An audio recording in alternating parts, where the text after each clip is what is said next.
No അവർ saints. ഇന്ന് വിശുദ്ധ മാർസിലിനസിനെയും പത്രോസിനെ കുറിച്ച് ചിന്തിച്ചാലോ? പത്രോസ് എന്ന് പറയുമ്പോൾ തെറ്റിദ്ധരിക്കേണ്ട, നമ്മുടെ പത്രോസ് അല്ല, ഇത് വേറൊരു പത്രോസാണ്. മാർസിലിനസിനെ കുറിച്ചും പത്രോസിനെ കുറിച്ചും കൃത്യമായിട്ട് ജനിച്ച വർഷമോ ഡേറ്റോ അവരുടെ കുടുംബകാര്യങ്ങളെ കുറിച്ചൊന്നും കൃത്യമായിട്ട് നമുക്ക് ആർക്കും അറിവില്ല. ഏകദേശം 3-ാം നൂറ്റാണ്ടിലാണ് അദ്ദേഹം ജനിക്കുന്നത് തന്നെ, രണ്ടുപേരും. അതുപോലെ തന്നെ രണ്ടുപേരുടെ ജീവിതത്തിലും വളരെ പ്രത്യേകതകൾ ഉണ്ടായിരുന്നു. മാർസിലിനസ് ഒരു പുരോഹിതനായിരുന്നു, എന്നാൽ പത്രോസ് ഒരു എക്സോസിസ്റ്റ് ആയിരുന്നു, ഭൂതോച്ചാടകനായിരുന്നു. അദ്ദേഹം പിശാചികളൊക്കെ പിടിച്ച്, അതുപോലെ തന്നെ രോഗികളായിട്ട് കിടക്കുന്നവരെയൊക്കെ, പ്രത്യേകിച്ച് പൈശാചിക ബന്ധനം കഴിയുന്നവരെ അതിൽ നിന്നൊക്കെ വിടുതൽ നൽകുന്ന വ്യക്തിയായിരുന്നു.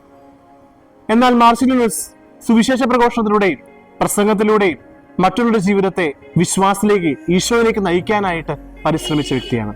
ഇവർ രണ്ടുപേരും 304 AD രക്തസാക്ഷിത്വം വഹിക്കുന്നത്. രണ്ടുപേർക്കും ഒരേ ഒരു കാരണം തന്നെയാണ്, ക്രിസ്തുവിനെ ഉപേക്ഷിക്കാനായിട്ട് ഡയക്ലീഷ്യൻ ചക്രവർത്തിയുടെ കാലഘട്ടത്തിൽ പറയുകയാണ്.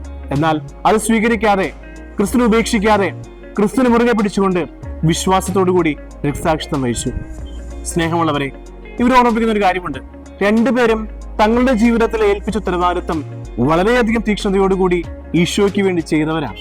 നമ്മുടെ ജീവിതത്തിലും ചെറിയ ചെറിയ ഉത്തരവാദിത്തങ്ങൾ ഏൽപ്പിക്കുമ്പോൾ തീക്ഷ്ണതയോടുകൂടി ചെയ്യുവാനായിട്ട് നമുക്ക് സാധിക്കട്ടെ.